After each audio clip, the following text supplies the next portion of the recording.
Alright guys, Arsenal have just beaten Aston Villa by 3 goals to 1, and it was a game where one side was particularly good and one side was particularly poor until maybe the last 20 minutes. For Aston Villa, it just, like from the very first minute, Arsenal's defence managed to just keep Danny Ings and Ollie Watkins in their back pocket. Uh, Ben White and Gabriel Magalhaes did very well, and Aston Villa just really struggled to create anything until Jacob Ramsey came on the pitch with about 15 minutes to go. Leon Bailey weren't too bad when he came on either, to be fair, but it still wasn't a great performance from Aston. Well, that's being kind. It was poor. It was the performance of a side who is in the middle of the lower half of the table, which I think they currently are. 13th, I think, 14th maybe. But yeah, for Arsenal, it was a really good performance. Pretty much all their players played well. Although Albert Sambi Lokonga's shooting today was a little bit off. I think that's fair to say, but he weren't bad, to be fair. Some standout performers for Arsenal were Emile Smith Rowe. I thought Tomiyasu was good. The two centre backs, White and Gabriel, played very well too. And also, this was the first time that I really got to watch Nuno Tavares, or however you say his surname, Tavares, I'm going with.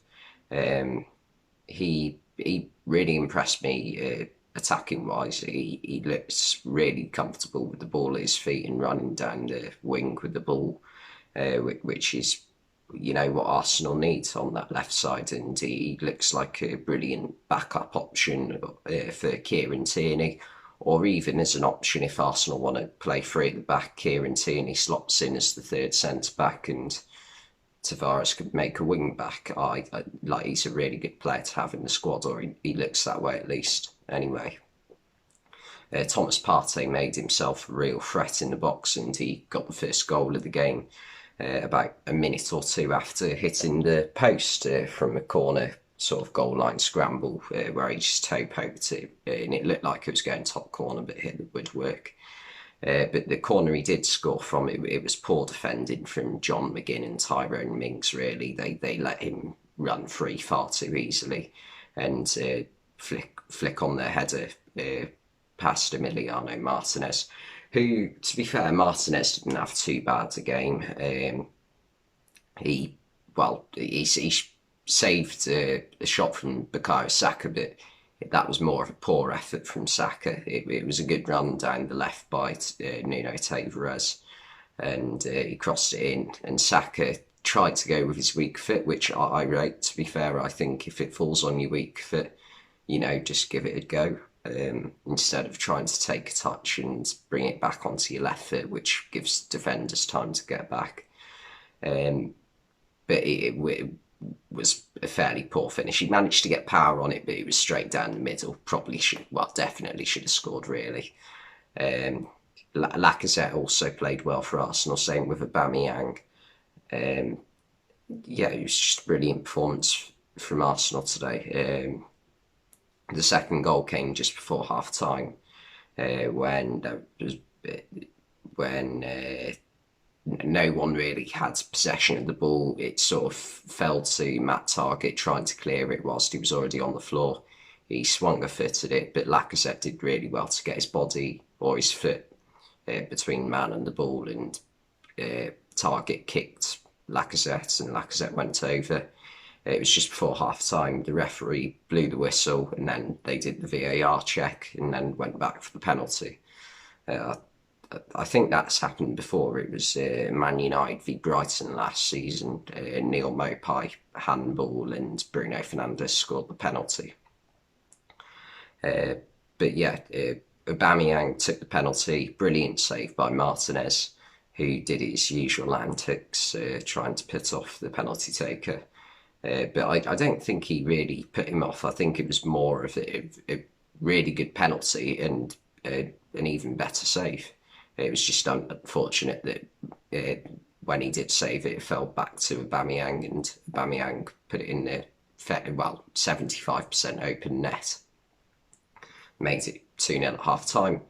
And second half, Arsenal again came out looking really good, and Emile Smith-Rowe scored a brilliant goal. It was a nice play down the left from Arsenal.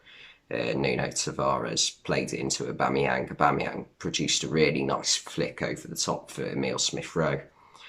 Smith-Rowe carried it into the box, and he got lucky with the finish. It came off Tyrone Mings and sent Martinez the wrong way, but still, you need a bit of luck sometimes, and it was a good finish from a player who's looking really good at the moment, and in my opinion shouldn't be far off an England call-up.